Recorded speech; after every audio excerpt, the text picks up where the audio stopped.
Good morning. Dave Feldman here, Chair of Loyalty Summit Americas. I'm here with Tommy Danielsen, and we're going to have a quick chat about the new changes to American Airlines Advantage announced this week, particularly or specifically the new policy coming up that's basically saying that you'll only earn miles and loyalty points if you book direct with American Airlines. Hi, Tommy.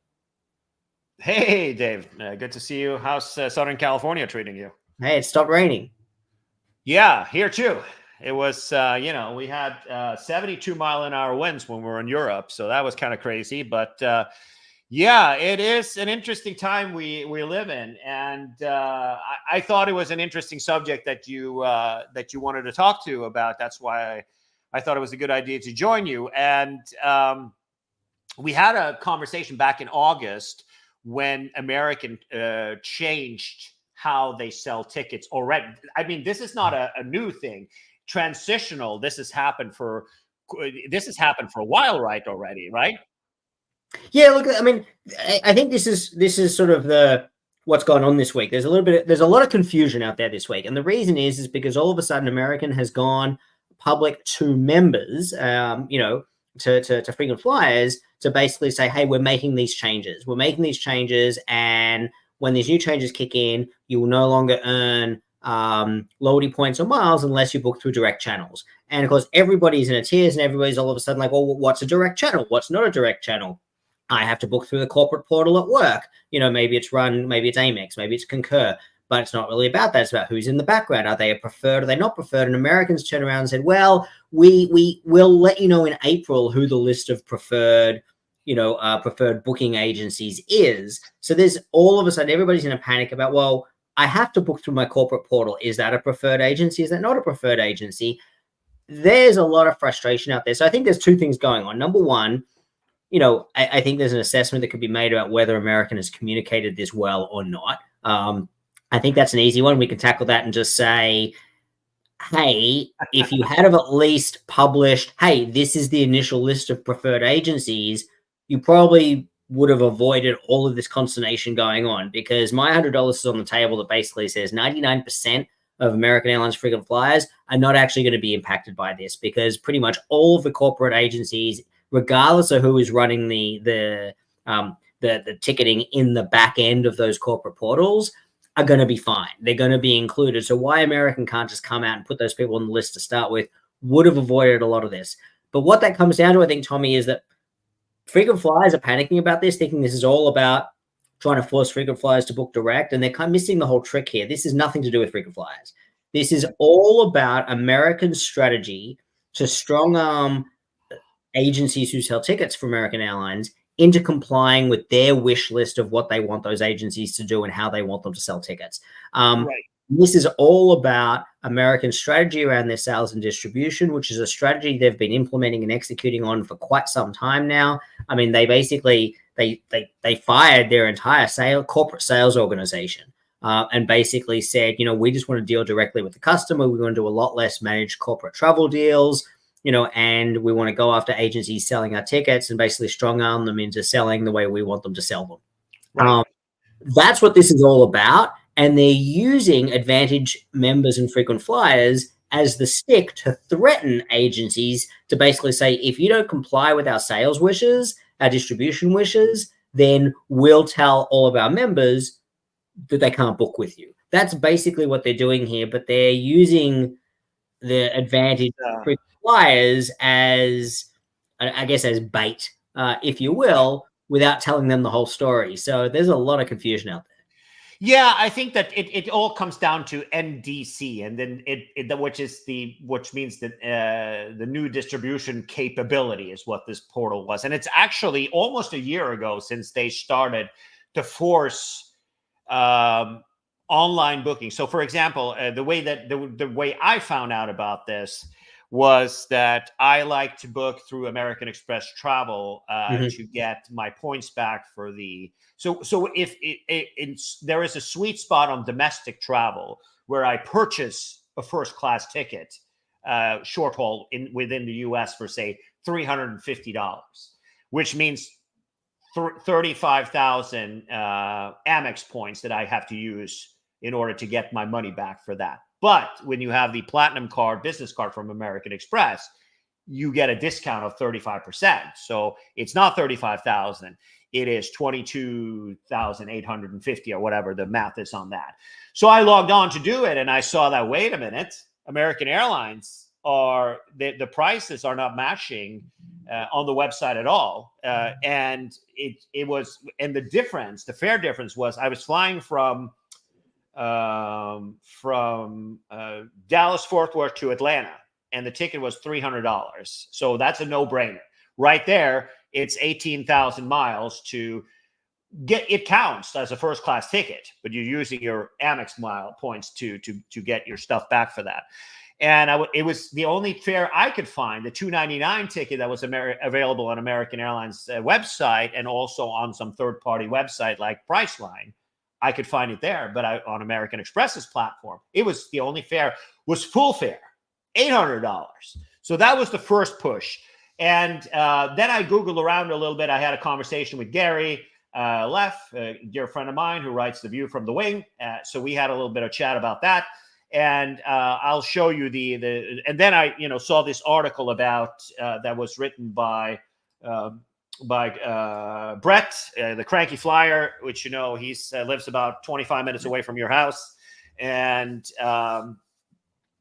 delivers a blow to the future of travel sales. So then I had some conversation with friends of mine that work high up in one of the top 3 travel agents that has one of the top 3 customers, which is a huge consulting firm that were told that, hey, American Airlines is not giving us the prepared. The reason why a big corporation with 88,000 employees, where 25,000 consultants are on the road, these are going to be unnamed at this point. The reason why they don't make a corporate agreement with American and make and deal with, for example, Concur or American Express Travel or anybody of those guys, is so they can book with everybody. And Amex takes care of the negotiations with the deals, versus in the same way of a company having to do it to negotiate with American Airlines directly, and all Delta and all the other guys. So that was the first step into it. And this particular consulting company, were told, don't book American Airlines unless if there's a nonstop flight and it saves you a ton of time. Don't book it. So what we see here, a lot of the consultants, they don't mind taking a stop on a Thursday. They want us to get home, and priorities change. I don't know how yours is, but for me, it's all about nonstop. If I can fly Spirit nonstop for 2.5 hours to get home versus passing through Phoenix and wait there for 2 hours, then it's a no-brainer. I will take the fastest route to get home. But for consultants, you kind of, or for business travelers, you kind of don't have those options. What becomes available in the booking portal is what you can book. And they literally blocked out American last year from that particular company. It might be that the company doesn't care about that and don't see it. But we were talking substantial difference. So in my example, the fare difference was $500 for a one-way ticket. So that was last year. But this kind of changes the game. They also, in the meantime, in last year, American, didn't they fire their entire sales department? Yeah, so just to play back up a bit, because I guess a lot of people listening might be a bit confused about this whole NDC thing, but basically the idea with NDC is it's this, back-end wholesale channel pipeline that airlines can, provide to OTAs and other sales agencies and all the rest, where the sales agency can sell not just the airfare, but can sell, the seat upgrades or the priority boarding or whatever the add-on ancillaries is. And the whole idea is that basically everybody can make more money in the background. So GDS is where they came from. I apologize. So Sabre is a legacy program where American has, and it can be implemented on any website. There's a distribution agreement automatically, and anyone can sell it. So that was GDS. But traditionally, GDS is a new version where there's no commissions or anything that involved. It's American selling directly. But the traditionally, if you bought non-direct, you could only buy the airfare. You couldn't buy the add-ons and things like that. And that's what the airlines want to do, is they want to have in the sales channel all this there's richer information and there's a richer suite of products that can be bought. And yes, they don't want to pay commissions, et cetera, et cetera. So that's what this is all about. And as you've given some background on that, Tommy, the reality is this has been going on for some time. And yes, several months ago, I mean, they basically fired their entire sales organization. They basically said we want to stop doing everything except for the very top tier of managed corporate contracts. We don't want to do we don't want to do any more small business deals or anything like that. Everybody can book direct. Yes, the big huge consulting firms and the big huge Hollywood deals and stuff like that we'll keep doing deals with. Everybody else, you're on your own. Right. Pretty bold move. There are plenty of other pundits in the industry and in American Airlines that are betting whether the executives responsible have made the right decision there or not. Time will tell. That's for shareholders and the board to ultimately make decisions on in the end. It's a big gamble. It's a big risk. Obviously, if it pays off, the other airlines will copy. This is just another tactic in that overarching strategy, except this time they're basically saying, hey, we're gonna tell all of our Advantage members basically not to book through you or through your agency if you don't jump on board with what we want. But here's the problem with it. Here's where this can backfire for American, Tommy, because American has actually been on the forefront of some really cool initiatives since the pandemic of really expanding the relevancy of the frequent flyer program to infrequent flyers, to whether it's families or people that fly once a year, or people that don't fly enough to get status but still making the program relevant. Everything from, hey, you know what, just by being a member, you're going to get a better boarding group. I don't want to call it priority boarding, but you're not going to be boarding group 9 anymore if you are even just a member of the program. If you sign up right now, you'll get a better boarding position. Things like that to make the program relevant. Now, obviously, Americans' play here is we get you to sign up for the program. Now we have a marketing relationship with you. Ultimately, we can pitch you the credit card, all the rest of it. Even if you're not a real frequent flyer, you fly once every couple of years with us, we want to make this relevant to you. So they've been making huge efforts to put those initiatives in place. And now they're kind of, I don't know, this tactic kind of, the messaging around this tactic undermines that. So there's a big risk for American there as well that this could backfire. The truth is, my prediction is that most of these corporate booking portals, regardless of who's in the back end of Amex or Concur or whatever else, are going to be on the preferred list. American is just holding out the big stick right now to force agencies' hand in this, kind of like the graphic that you just put up. But the reality is they're causing a huge amount of confusion amongst the elite base. And I think saying we're not going to release the list of preferred agencies until April is as a big mistake, because I think there's a lot of Advantage members that it's early in the year right now. The Advantage membership year is about to restart in a week's time. Right. They may decide to be like, you know what? Hey, it's almost March. I'm going to start consolidating on Delta or United instead. Right. No, I think that for individuals, I think that the NDC has already had an impact already. But it feels like they can't make their minds up. They don't want to have their own sales department, and they don't want to sell through channels. Everything is going to happen online, which is kind of science fiction, because that's really not the way it works. And NDC is almost a year old, and we haven't seen any of the other carriers make a move on this. Like, it hasn't even been a discussion.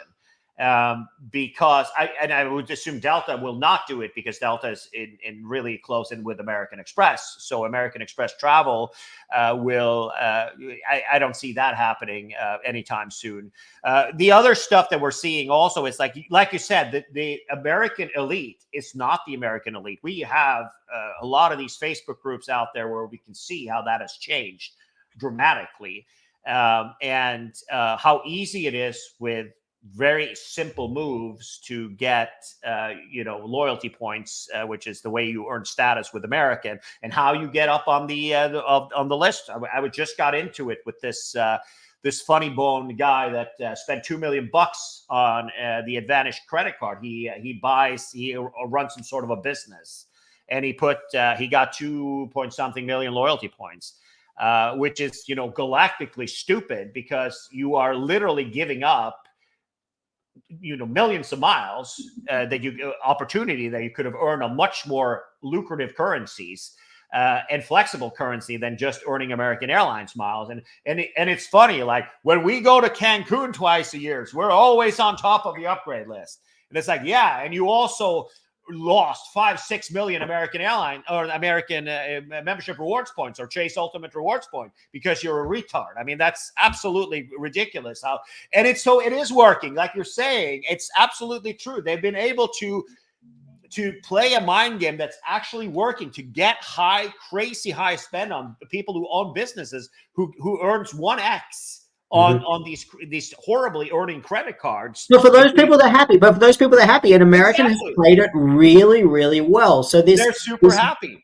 The thing here is though that even if that flight to Cancun was $2,000 per person from DFW or $10,000 per person, it would have paid off for him to just redeem that flight in first class and not be on the upgrade list. So of course, but loyalty's not a rational game, and we know there's plenty of players that they're happy, and you know what, they're happy like that, and if they're happy doing that, then that's a win for them and a win for American, which makes this move by American even stranger. Again, I get what they're doing, wanting to try to hold the stick against the agencies and all the rest, but it just seems to be a huge own goal this week with allowing that confusion to reign amongst frequent flyers, and obviously these discussions have been happening, in the background for a long time, and Americans felt that they need to publicly come out with this big stick, but it's a big gamble, and I don't think there's any guarantee this is going to pay off. Yeah, it's a big gamble for sure, but there's also, you have to realize the fact that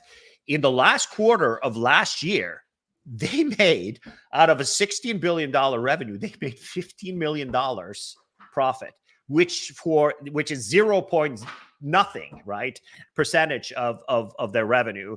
So are they in a financial position to play around with big company contracts? Look, it's a political argument, and I think, I'd hesitate to say there's a lot of internal politics in American where these arguments, there's plenty of people on both sides of the argument. Ultimately, this is the decision and the direction that senior executives have taken, or are taking, and if it's a huge gamble, and it's a huge risk, and if it pays off, good for them. I think, look, American is interesting. American has even pre-pandemic, American has been struggling to be competitive against United and Delta. When you look at the financials, it's always they are the laggard. That said, like I said, since the pandemic, they've been taking a lot of, I'm going to say, infrequent customer-friendly initiatives because they've realized and recognized that there's this huge pre-pandemic. All three airlines were making the mistake of ignoring the bulk of their travelers in favor of the top 1%, even though the top 1% weren't actually changing their behavior. They were over-investing in those that weren't actually being incentivized to change their behavior and ignoring the rest. And American recognized that and really launched a number of good initiatives, everything from removal of change fees on award tickets, things like that, just making the program a lot more friendly and removing friction. So and you could argue loyalty points, the changeover to loyalty points, also open this up again, the whole thing of, it makes status perhaps relevant even to people that aren't on an airplane all the time, but can engage with the brand on the ground on a daily basis. There's a lot of arguments to say that it was a very, very clever decision. All of this comes down to using the membership as pawns in this fight with agencies. That just seems very, very risky. Yeah. And you say in these Facebook groups this week, there is a lot of concern. No, and that's exactly the point here. I mean, it's being used as a negotiating tactic. I mean, the impact might be zero for most of these guys. And that's the reality for those who are road warriors for a big company. I do think that it's I completely agree. I think that the loyalty point strategy is completely fascinating, and I love the outcome of it. All of the stuff that you're seeing out there, how the dynamics of the membership and the member base has changed, it's just crazy. And I also feel like, but the thing that American hasn't done, they haven't made it more difficult to get the status. It's the same as it was before for people who travel every week and put money in the seats so it's I not mean, yeah. I mean, there's some nuances around there, Tommy. I mean, yeah. for people that already have the It's not like status, it's not yeah, $35,000 like Delta yeah. wants, right? Yeah, for those who have the status, it's effectively the same behavior as allowing you to keep it. I mean, they've certainly made it harder if you're starting from zero and working up. But Yeah, again, that's it's not always like that. they haven't done the extremes. You're right. Right. No, I mean it's always like that, and you get more stuff, you more miles and more qualifying stuff when you have status. So it's always been like that. But I feel like it is exciting, and I love that somebody's stepping outside of the box, because here the history of the U.S. and when it comes to frequent flyer miles and points is monkey see, monkey do. Delta does something, and the other guys are starting the calculators are working overtime, and boom, there you have it. They're going to follow. But I don't think that the other guys are going to follow on this one. Delta is for sure, because Amex Travel, and they're not going to treat the other guys differently for sure. And Delta has had their bumps in the road last year. They had too much commotion going on last year, so I don't see anything happening with them. And United has kind of been, it's been very quiet from Chicago and for a while. It's interesting because, again, you're right. Up until probably right before the pandemic, it was monkey see, monkey do amongst the big three, and then they started to move out of lockstep. And I think United moved first in that regard. And it's been refreshing to see all three of them go in different directions. Now, you can argue good or bad on whatever they've been deciding to do, but it's been good for them to finally recognize that they actually have different customer bases. They have different markets, so therefore different strategies are the correct way to go. And they've all been willing to go out and try things, not necessarily customer friendly, but they've been willing to go out, and that's refreshing to see. So I'm not sure that we're going to see necessarily monkey see, monkey do, but again, this is all about this is inside baseball stuff that is really behind the scenes to customers. So involving customers in this fight on the back end is it's an intriguing move. It's definitely a bold and a risky move. And here's the other thing as well: as we talk about corporate booking tools and things like that, what a lot of people don't realize is a lot of the corporate booking tools, they're white labeled in the background. A lot of them are run by agencies like Expedia in the back end. And you'd never know it because they're not branded that. But the hotels have been grappling with this for a number of years, because it's been about 10 years since the direct booking, initiative started with hotels, where you don't get your benefits and all the rest if you don't book direct. The problem has been is that, and that was very clearly aimed at OTAs like Expedia, etc. Yeah, it wasn't claimed on business travelers, because of business travelers, they still get their benefits. The problem more recently has been is that with Expedia, for example, and others starting to run the back end of a lot of the business booking portals, including some Amex portals, for example, you have business travelers booking through ostensibly a business booking portal that comes through on the back end to a hotel as looking like it's come from Expedia. And hotels have started to struggle with recoding their systems to be able to differentiate someone who's booked through an Expedia channel that's really a corporate channel versus somebody who's gone to Expedia.com, and making sure that at the front desk, when you show up, that person who's booked through a corporate tool doesn't look like, oh, they're Johnny come, Expedia.com booking, therefore don't give them their points or benefits. And we could argue whether that's a smart move to start with or not. But the infiltration of the corporate booking tools has complicated that whole thing. So, this is inside baseball stuff in the background. And members don't realize that this has nothing to do with changing the behavior of Advantage members. And it's all about trying to threaten, agencies to comply with what American wants them to do in terms of distribution. Right. So there are some other smaller changes as well, and that's Alaska was the first to raise the bag fee from $30 to $35. So, but for Advantage members, there's no impact whatsoever. It's still free for any tier. Yeah, if assuming you have status. Yeah, assuming you have status or the co-brand card. Bag fees. I mean, it's just one of these things, right? I mean, we can go back to 2008 and start arguing about bag fees. It's funny that they have the first thing they're talking about is obviously save money on oversized and overweight items. So if you are checking a bag that's from 50 to 50, so if you go 3 pounds over the 50 pound limit, it goes from $100 to $30. So if your bag is 50.5 pounds over, instead of and you don't feel like taking out a pair of underpants, then you pay $30 and 100. So and if you go from 53 to 70 pounds, it goes from $100 to $200, which was what it was before. So if that little point is the 50 to 53 pounds, they're giving you a break. But above that, for 53 to 70, then when it's 53, there's not then there's going to be a discussion at check-in, right? Because you stand, oh yeah, you're a couple of pounds over, that's fine, we'll send it, but if it's 53 is the limit here, so I'm gonna have to take that $30 for you. So it's like and some other minor things, items that are both oversized and overweight, you get one single fee instead of two fees. So it's like minor things like that.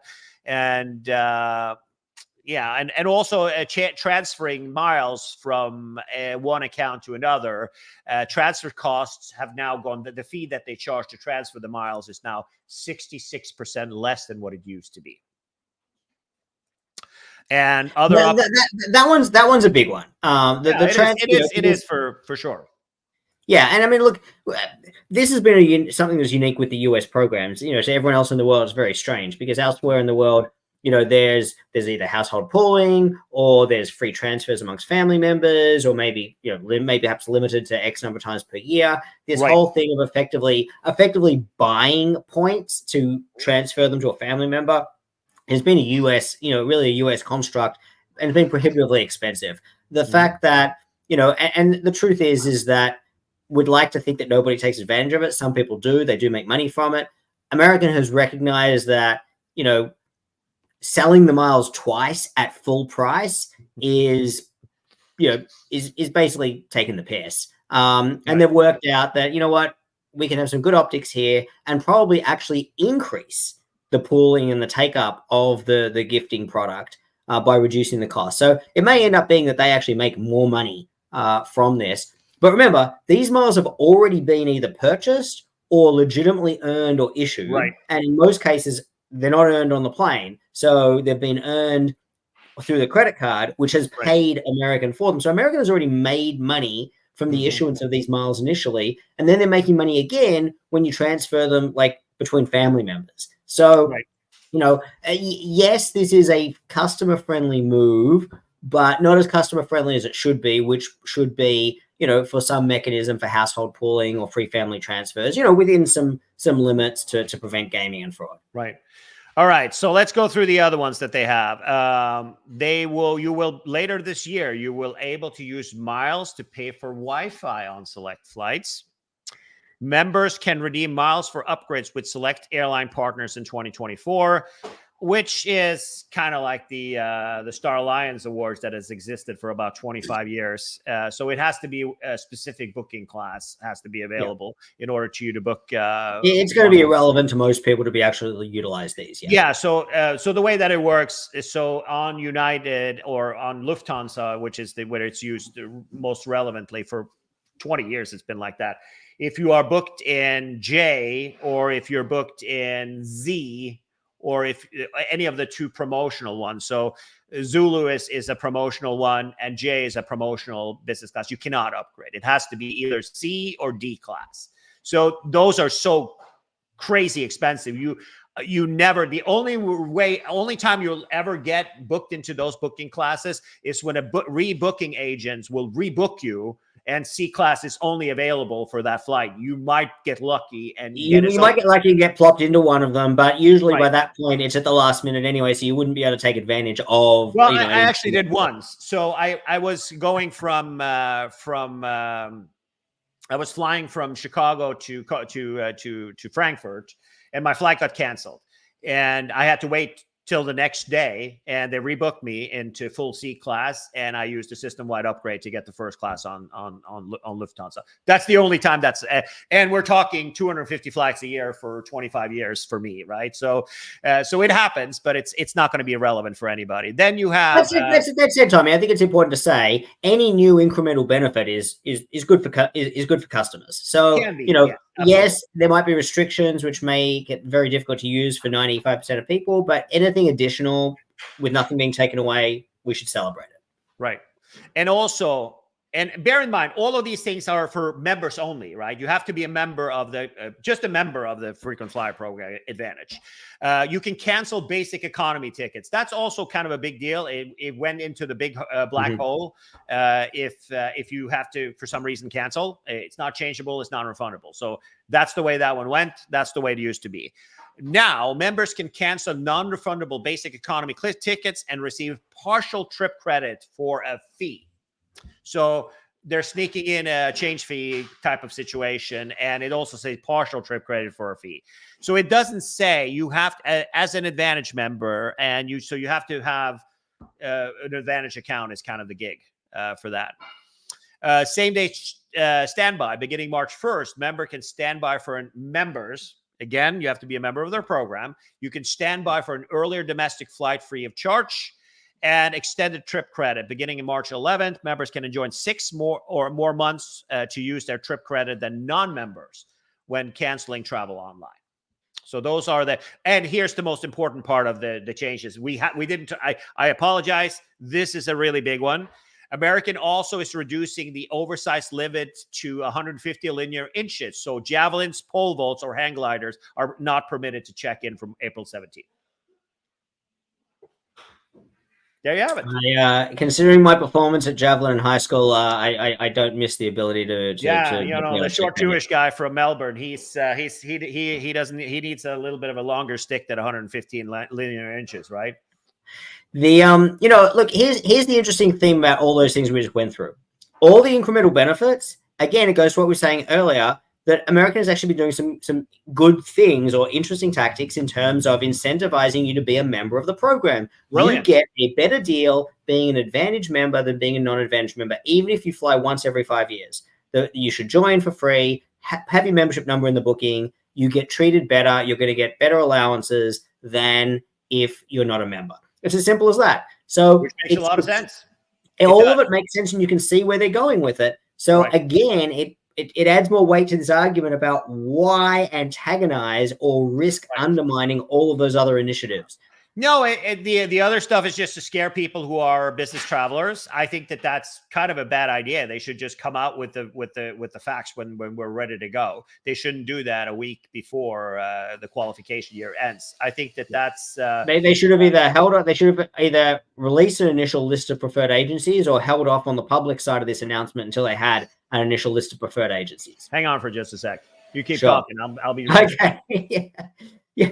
So. I think, again, I know it can be confusing to some people that a lot of this is inside baseball with regard to distribution and sales and corporate contracts and who's running corporate booking portals. But everything that came out, all the big news that came out of American this week about, booking direct, it's really all about these negotiations with these agencies. I would hazard a guess for 95% of people, regardless of your booking, even if you're booking on Expedia.com, for example, I highly doubt that any of these channels are going to be restricted when the time comes from earning miles and loyalty points. There could be a few obscure agencies, because they're politically holding out from complying with American, or some really, really smaller outfits that just don't want the adoption cost. I think but these are going to be edge cases. I think all of the major corporate tools, and honestly, I think all of the major retail OTAs, they're all going to be preferred agencies. Yep, I agree. I think that there's nothing to see here, and I think that it was necessary. They're trying to make a point, and I get that, but I think it was unnecessary. I think the confusion amongst their best members is definitely unnecessary. And I mean, the reason is even if it turns out to be a complete nothing issue, the reality is you've upset people, you've concerned people, you've raised their blood pressure, and that's not what you want to do amongst your loyal membership when you're trying to persuade them to do things like get another credit card or spend more on their American credit card, or, you just don't want to give them an excuse to even think about looking elsewhere. Right. All right. I think that's a good conclusion. Thanks for having me on for this conversation, David. I appreciate it. It's been a lot of discussions now on LinkedIn this week, so this is a good wrap up for our Friday. We'll talk soon again, Tommy. Cheerio.